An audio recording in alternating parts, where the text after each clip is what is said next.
Thank you అండి. అందరూ బాగున్నారా? ఏదో ఒకసారి అందరూ రామ్ చరణ్ గారికి ఒక్కసారి గట్టిగా హ్యాపీ బర్త్డే చెప్పండి.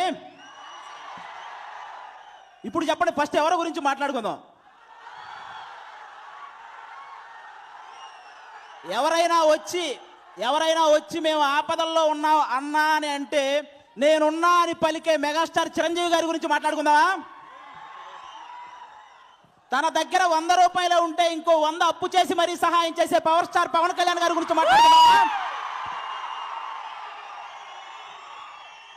అవతలి వాళ్ళు ఎంతైనా తన అన్నదమ్ముల జోలికొస్తే నువ్వెంత అని అడగగలిగే మా నవ్వుల నాగబాబు గారి గురించి మాట్లాడుకుందామా?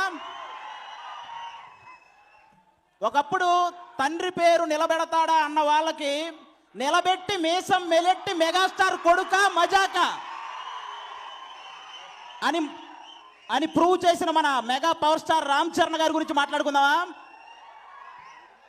మీరు ఏ రికార్డులు కొడతారో కొట్టండి, దాన్ని బద్దలు కొట్టి నేను కొత్త రికార్డులు క్రియేట్ చేస్తా అని ప్రూవ్ చేసిన మన స్టైలిష్ స్టార్ అల్లు అర్జున్ గారి గురించి మాట్లాడుకుందామా? మెగా ఫ్యామిలీలో ఇతను ఒక్కడే క్లాస్ హీరో అనుకుంటా అన్న వాళ్ళకి వాల్మీకితో మాస్ అంటే ఏంటో చూపించిన మెగా ప్రిన్స్ వరుణ్ తేజ్ గారి గురించి మాట్లాడుకుందామా?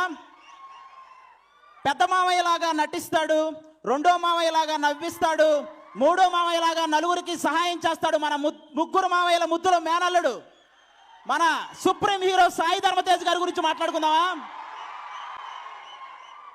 మెగా ఫ్యామిలీ నుంచి ఎంతమంది వస్తారయ్యా? అవును, టాలెంట్ ఉంటే ఎంతమంది అయినా వస్తారయ్యా అని ఉప్పెనతో సమాధానం చెప్పిన మన పంజా వైష్ణవ్ తేజ్ గారి గురించి మాట్లాడుకుందామా? లేకపోతే అప్పుడెప్పుడో వచ్చిన పునాదిరాళ్ళు సినిమాకి ఆయన మీద పెంచుకున్న అభిమానంతో వచ్చిన ప్రతి హీరోకి పునాది వేసిన మీ గురించి మాట్లాడుకుందామా? ఎవరి గురించి మాట్లాడుకున్నా, ఎన్నిసార్లు మాట్లాడుకున్నా ఒకటే చెప్తాను, మీ ఇక్కడ ఉన్న ప్రతి ఒక్క ఫ్యామిలీ మెగా ఫ్యామిలీని ప్రేమిస్తుంది. అలాగే మెగా ఫ్యామిలీ కూడా ఇక్కడికి వచ్చిన ప్రతి ఒక్కరిని ఒక ఫ్యామిలీ లాగా ప్రేమిస్తుంది. అంత మంచి మనసున్న మెగా ఫ్యామిలీ ఎప్పుడు బాగుండాలని మనస్ఫూర్తిగా కోరుకుంటున్నాను. చాలామంది అంటారు మెగా ఫ్యామిలీ నుంచి అంతమంది వస్తారయ్యా అని. వస్తారు, ఎందుకంటే 8 మంది సంవత్సరానికి 2 సినిమాలు తీసినా మొత్తం 16 సినిమాలు. 16 సినిమాలతో ఎంతమంది ఇండస్ట్రీలో బతుకుతున్నారో తెలుసా? ఎన్ని ఫ్యామిలీలు బతుకుతున్నాయో తెలుసా? టాలెంట్ ఉంది, వస్తారు, రికార్డులు కొడుతూనే ఉంటారు. అది మెగా ఫ్యామిలీ అంటే. అందరికీ థ్యాంక్ యూ. ఒకేసారి మన mega power star Ram Charan గారికి once again many more happy returns of the day.